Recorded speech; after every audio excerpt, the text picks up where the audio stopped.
মহকুমার হাসনাবাদ শিয়ালদা শাখার ভ্যাবলা স্টেশনে হকার উচ্ছেদের নোটিশকে কেন্দ্র করে প্রতিবাদে সরব হলো বাম ও কংগ্রেস।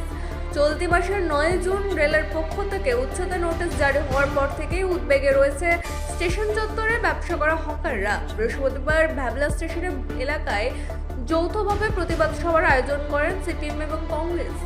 সবাই উপস্থিত ছিলেন রাজ্য কংগ্রেসের এসএসএসএল-এর চেয়ারপারসন বিশ্বজিৎ রায়, কংগ্রেসের নেতা বাবু গাজী, সিপিএমের উত্তর 24 পরগনার নেতৃত্ব সদস্য প্রতাপনাথ সহ অন্যান্য নেতৃবৃন্দ। বিক্ষোভকারীদের দাবি, উচ্ছেদের আগে হকারদের জন্য বিকল্প পুনর্বাসন এবং কর্মসংস্থানের ব্যবস্থা করতে হবে। ভ্যাবলা হল্ট ইউনিয়নের সম্পাদক রমেশ চট্টোপাধ্যায় অভিযোগ করেন, বিরোধী দলনেতা থাকাকালীন বর্তমান মুখ্যমন্ত্রী হকার উচ্ছেদের বিরুদ্ধে সরব হয়েছিলেন, অথচ এখন সরকার ভিন্ন অবস্থা নিয়েছে। তিনি বলেন, হকারদের জীবিকা রক্ষায় সরকারকে প্রতিশ্রুতি পালন করতে হবে, তা না হলে আগামী দিনে বৃহত্তর আন্দোলনের পথে হাঁটতে বাধ্য হব।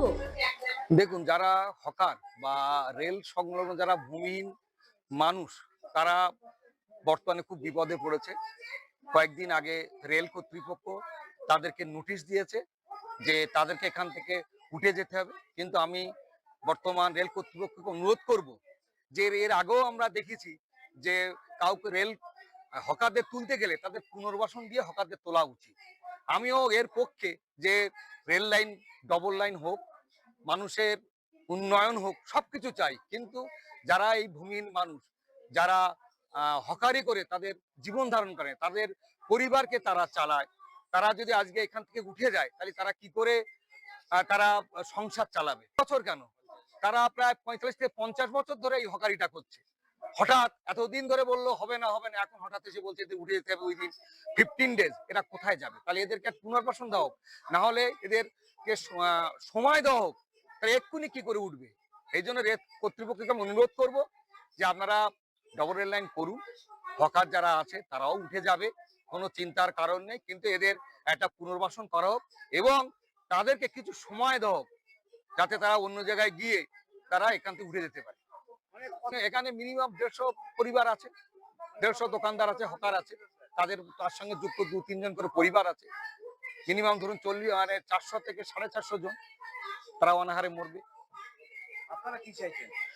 আমরা চাইছি যে এদেরকে পুনর্বাসন দেওয়া হোক আর এদেরকে সময় দেওয়া হোক।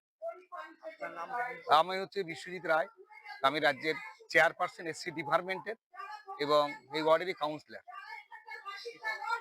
কংগ্রেসের। এখানে 20 বছর দোকানদারি করছি, এখন আমরা করবো কি, খাবো কি, এটাই হলো আমাদের প্রশ্ন। আমরা তো এখানে চুরি করতে আসিনি, আমরা চুরি করছি না, কাউকে অসুবিধা করি না আমরা, কিন্তু আমাদের অবস্থাটা এরকম জায়গায় কেন আনলে সরকার, এটাই আমাদের প্রশ্ন। আমি তো দীর্ঘদিন বিজেপি করি, বিজেপির সঙ্গে কেন আমাদের পেটে লাথি মারলো, এটাই আমার প্রশ্ন। সরকারি জায়গায় জবরদখল করা আছে, জবরদখল আমরা কিছুই করি না, আমরা সরকারের পক্ষে, উন্নয়নের পক্ষে। তাতে ওই যে আমাদের উচ্ছেদ করে দেবো, আমরা যাবো কোথায়, আমরা খাবো কি? আমাদের পুনর্বাসন চাই। আমি একটা দীর্ঘদিন বিজেপি করি, আমি আজকে দীর্ঘদিন বিজেপি করি, কেন আমাকে এরকম করা হলো? আমরা চাই আমাদের পুনর্বাসন দিতে হবে। আর আমার নাম অঞ্জয় ঘোষ। ব্যুরো রিপোর্ট, রাত দিন নিউজ নেটওয়ার্ক।